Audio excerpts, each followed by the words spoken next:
अस्सलाम वालेकुम स्टूडेंट्स। अच्छा, इसमें ये पहली एक्सरसाइज है और इसमें जो क्वेश्चन है उससे पहले एक दो डेफिनेशन हैं उनको समझना ज़रूरी है। इसमें सबसे पहले डिस्क्रिप्टिव फॉर्म। तो डिस्क्रिप्टिव फॉर्म जो है ये स्टेट करती है इन वर्ड्स, मतलब जब हम किसी सेट के बारे में लिखते हैं, सेट की डेफिनेशन के अकॉर्डिंग यहाँ पे लिखी भी हुई है, a well defined collection of objects is called set. ये डेफिनेशन जो है वो सेट की है। तो जब भी हम किसी सेट को लिखते हैं तो उसके डिफरेंट फॉर्म्स हैं लिखने के। उसमें एक है डिस्क्रिप्टिव फॉर्म जो सबसे पहले, जिसके रिलेटेड क्वेश्चंस भी दिए हुए हैं। तो डिस्क्रिप्टिव फॉर्म को अगर हम डिफ़ाइन करें तो ये है स्टेटिंग इन वर्ड्स। हम वर्ड्स में जब किसी चीज़ को, किसी सेट को लिखते हैं, for example a set of first 5 natural numbers. इसी तरह डिफरेंट हम बहुत सारी एग्जांपल दे सकते हैं। जिन भी चीज़ों का सेट बन सकता है उनको हम इस फॉर्म में लिख सकते हैं। अ set of first 5 natural numbers मैंने लिखा है, यही एग्जांपल फिर बाकी टाइप्स में भी एक्सप्लेन करूँगा। पहले इसको अंडरस्टैंड कर लें, फिर नेक्स्ट जो है वो एक्सरसाइज के थ्रू हम बाकी एग्जांपल्स भी करेंगे। तो डिस्क्रिप्टिव फॉर्म का मतलब क्या है कि जो वर्ड्स की शक्ल में लिखी हो, ठीक है। जैसे एक सेट है उसको हमने ऐसे रिप्रेजेंट किया है, और इस सेट में क्या चीज़ें हैं, इस सेट में हैं फर्स्ट 5 नेचुरल नंबर्स। तो ये एक एग्जांपल। दूसरी इसकी टाइप है टेबुलर फॉर्म। तो इसमें टेबुलर फॉर्म में क्या होता है कि हम इसको ब्रैकेट्स में लिखते हैं, और ब्रैकेट्स में इस तरह लिखते हैं कि इसके बीच में कामा आता है। तो ये हम जो ब्रैकेट है इसको करली ब्रैकेट्स कहते हैं, मिडल ब्रैकेट भी कहते हैं। तो इसकी डेफिनेशन अगर हम देखें तो in tabular form elements of the set separated by commas and enclose in curly brackets. ये करली ब्रैकेट्स हमने इसके राउंड लगाई हुई हैं, और ये ए रिप्रेजेंट कर रहा है इस कंप्लीट सेट को। तो कहने का मतलब ये है कि जब डिस्क्रिप्टिव फॉर्म में यही सेट होगा तो उसको वर्ड्स में लिखा जाएगा, टेबुलर में होगा तो फिर हम इस तरह ब्रैकेट्स में लिखेंगे। अब तीसरी जो इसकी टाइप है that is set builder notation. तो सेट बिल्डर नोटेशन इसकी तीसरी टाइप है। इसमें क्या होता है कि हम किसी भी सेट की ना प्रॉपर्टी के बारे में लिखते हैं कि वो सेट क्या चीज़ कंसिडर कर किए हुए है। तो इसमें अगर हम डेफिनेशन देखें इसकी, तो ये है द प्रॉपर्टी और properties are satisfied by the elements of the set. Elements मतलब सेट के अंदर जो एलिमेंट्स हैं, जैसे इसके अंदर जो एलिमेंट्स हैं ये क्या रिप्रेजेंट कर रहे हैं। तो 1 से स्टार्ट होने वाले नंबर्स को क्योंकि हम नेचुरल नंबर्स कहते हैं, तो इसलिए ये तो कंफर्म है कि ये नेचुरल नंबर्स का सेट है जो कि 5 तक है। लेकिन हम इसको सेट बिल्डर नोटेशन में कैसे लिखेंगे, तो इसके लिए एक रूल है। तो उसमें ये हम लिखते हैं, जैसे इसी सेट को मैं अगर लिखूँ तो इसमें हम सबसे पहले लिखते हैं एक्स। तो इसमें जो एक्स है that shows a variable. Variable का मतलब क्या है कि इसकी वैल्यू कोई भी हो सकती है, वेरी कर सकती है। ये जो साइन है इसके लिए हम वर्ड यूज़ करते हैं सच दैट।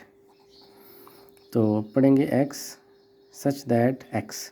अब ये एक्स वही वेरिएबल है जिसकी हम बात कर रहे हैं। तो ये सेट क्या रिप्रेजेंट कर रहा है, इसमें ये सिंबल रिप्रेजेंट करता है बिलोंग्स। तो ये बिलोंग्स टू। अब बिलोंग्स टू किसके है, एन के। अब N stand for natural numbers. N के लिए जो हम सिंबल है वो नेचुरल नंबर्स के लिए लिखते हैं। उसके बाद आगे साइन जो है ये इस तरह का है, मैं दोबारा लिखता हूँ, x such that x belongs to N and. इस सिंबल को हम पढ़ते हैं एंड। तो ये जो सिंबल है इसको हम लिखते हैं एंड।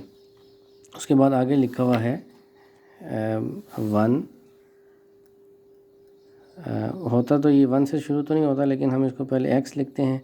अब x जो है ये ग्रेटर देन 1 के है और लेस देन 5 के है। तो यहाँ पे फिर हम इसको क्लोज़ कर देते हैं इस सेट को। तो ये इसकी सेट बिल्डर नोटेशन है। तो इस तरह जितने भी क्वेश्चंस आएंगे तो उन सब को आपने फिर इन 3 फॉर्म्स में कन्वर्ट करना होगा। जैसे आपकी जो एक्सरसाइज है पहली 1.1, उसमें 3 ही क्वेश्चन दिए हुए हैं। जब डिस्क्रिप्टिव में दिया होगा तो उसको टेबुलर में कन्वर्ट करना होगा, टेबुलर में दिया होगा तो डिस्क्रिप्टिव में करना होगा, या फिर इन दोनों में दिया होगा तो फिर उसको सेट बिल्डर नोटेशन में। तो एक्सरसाइज से रिलेटेड मैंने कुछ क्वेश्चन यहाँ लिखे हैं, इनको आप अंडरस्टैंड कर लें। अब जैसे ये जो क्वेश्चन है ये यहाँ पे कुछ सेट की शक्ल में हमने लिखे हुए हैं। तो अकॉर्डिंग टू बुक इसमें जो है वो आपने इसकी कन्वर्जन करनी है। जैसे ये लिखा हुआ है, इस क्वेश्चन के बारे में लिखा हुआ है कि इसको डिस्क्रिप्टिव फॉर्म में लिखें। तो डिस्क्रिप्टिव फॉर्म हमने पीछे पढ़ी है, वो क्या है, जिसको हम वर्ड्स में लिखते हैं। तो अब हम इसको वर्ड्स में लिखते हैं। तो इसके वर्ड्स क्या बनेंगे? इसके लिए हम लिखेंगे A is equal to set of vowels, हम इसको कह सकते हैं इन अल्फ़ाबेट्स, इंग्लिश अल्फ़ाबेट्स। तो इंग्लिश अल्फ़ाबेट्स में जो सिंबल्स हैं, जो वावल्स हैं, उनको हम ये सेट की शक्ल में लिखा हुआ है। इसी तरह ये जो 3, 6, 9, 12 है, ये भी एक सेट है। अब ये सेट क्या रिप्रेजेंट कर रहा है? ये रिप्रेजेंट कर रहा है सेट ऑफ मल्टीपल ऑफ 3, मतलब 3 का टेबल है ये, अप टू सो ऑन चलेगा।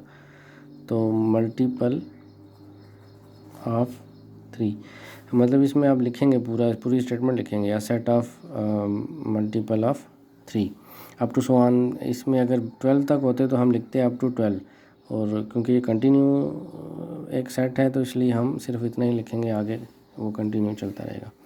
उसके बाद यहाँ पे स्पेलिंग कुछ लिखे हुए हैं, स्प्रिंग। तो इसमें है set of English letter spring, तो हम लिखेंगे a set of English word spring. तो हमने स्प्रिंग को जो है इसमें लिखा हुआ है इस फॉर्म में। तो ये ऑलरेडी टेबुलर फॉर्म थी, हमने इसको डिस्क्रिप्टिव फॉर्म में कन्वर्ट कर दिया। अब उससे नेक्स्ट जो क्वेश्चन है, इसमें ऑलरेडी डिस्क्रिप्टिव फॉर्म लिखी हुई है, तो हमने इसको टेबुलर फॉर्म में कन्वर्ट करना है। तो हॉकी को पहले हमने लिखना है, इसको ए के साथ ही रिप्रेजेंट करेंगे। तो हॉकी के स्पेलिंग में HOC, KE, Y, तो ये पूरा एक सेट इसका आंसर बनेगा। 2 colours in the rainbow, rainbow में 7 कलर्स होते हैं, तो हम इसमें से कोई से भी 2 कलर लिख लेते हैं।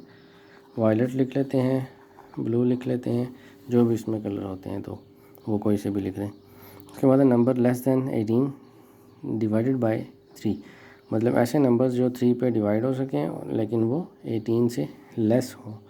तो इसमें देखें कितने नंबर आएंगे, 3 आएगा, 6 आएगा, 9 आएगा, 12 एंड 15। यहाँ पे सेट आपने इसको क्लोज़ कर देना है। तो ये ऑलरेडी डिस्क्रिप्टिव फॉर्म में थे, इसको हमने टेबुलर फॉर्म में कन्वर्ट कर दिया। तीसरी एग्जांपल है कि हमने इसको लिखना है इसमें सेट बिल्डर नोटेशन में। तो सेट बिल्डर नोटेशन में सबसे पहले एग्जांपल उसने वही दी हुई है जो पीछे भी मैंने लिखी थी, यहाँ पे भी लिखी हुई है। तो इसको हम यहाँ दोबारा से लिख लेते हैं। क्या लिखते हैं इसमें? एक्स सच दैट एक्स, या इसको हम बाज़ दफ़ा इस तरह भी लिखते हैं, लाइन लगा के भी लिखते हैं, तो ये इससे कंफ्यूज नहीं होना, इसका मतलब वही है। तो x such that x belongs to natural numbers, and natural number कहाँ से स्टार्ट हो रहे हैं? जिसमें एक्स ग्रेटर देन 1 है और लेस देन 5 है। तो इसको आपने यहाँ पे ऐसे क्लोज़ कर देना है, दैट इज़ इट्स आंसर। उसके बाद नीचे जो नंबर्स हैं 2, 3, 5, 7, ये प्राइम नंबर्स हैं, तो हम इसके बारे में भी इसी तरह लिखेंगे। X such that x belongs to, या इसको आप सीधा लिख दें बिलोंग्स टू, या डायरेक्ट लिख दें x such that x is prime number